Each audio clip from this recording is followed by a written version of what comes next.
গণহত্যা চালানোর পর জনরোষের মুখে দেশ ছেড়ে ভারতে পালায় শেখ হাসিনা। আগস্ট মাসেই সাবেক প্রধানমন্ত্রী সহ আওয়ামী লীগ সরকারের বেশ কয়েকজন মন্ত্রী প্রতিমন্ত্রীর লাল পাসপোর্ট বাতিল করে সরকার। বিচারের মুখোমুখি করতে গত মাসে হাসিনাকে ফেরত চেয়ে নয়াদিল্লিতে চিঠি পাঠায় অন্তর্বর্তী সরকার।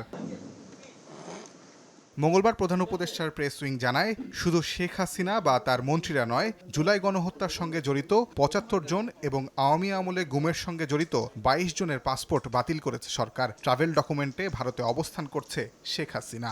ওনার যে পাসপোর্ট বাতিল হয়েছে এটা কিন্তু এবং এটা ভারত সরকারও জানে এবং ভারত সরকার থেকে কিন্তু ইতিমধ্যে বলা হয়েছে যে ওনাকে ট্রাভেল ডকুমেন্ট ইস্যু করা হয়েছে। গুমের সাথে সম্পৃক্ত এরকম অভিযোগে পাসপোর্ট বাতিল করা হয়েছে ২২ জনের এবং জুলাই হত্যাকাণ্ডের সাথে সম্পৃক্ত বা জুলাই হত্যাকাণ্ডের দায়ে অভিযুক্ত এমন ৭৫ জনের পাসপোর্ট বাতিল করা হয়েছে। এদিকে ১৫ জানুয়ারির মধ্যে সংস্কার কমিশনগুলো তাদের প্রতিবেদন সরকারের কাছে পেশ করবে বলে জানান প্রধান উপদেষ্টার প্রেস সচিব। ৬টা কমিশনের মধ্যে ৫টা কমিশন ১৫ তারিখের তাদের রিপোর্টগুলো জমা দিবে।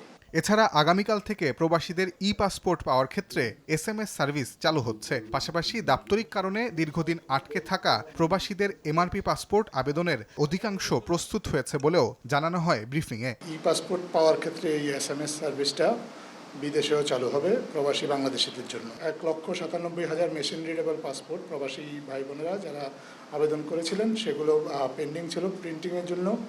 গত ৩ সপ্তাহে ১,৮২,৭৪৫টা পাসপোর্ট মেশিন রিডেবল পাসপোর্ট বিভিন্ন দূতাবাসে পৌঁছানো হয়েছে। এদিকে মঙ্গলবার প্রধান উপদেষ্টার সঙ্গে সাক্ষাৎ করেছেন জামায়াতে ইসলামীর আমির। এ সময় তাদের মধ্যে সংস্কার, নির্বাচন, জাতীয় ঐক্য সহ নানা বিষয় নিয়ে আলোচনা হয়।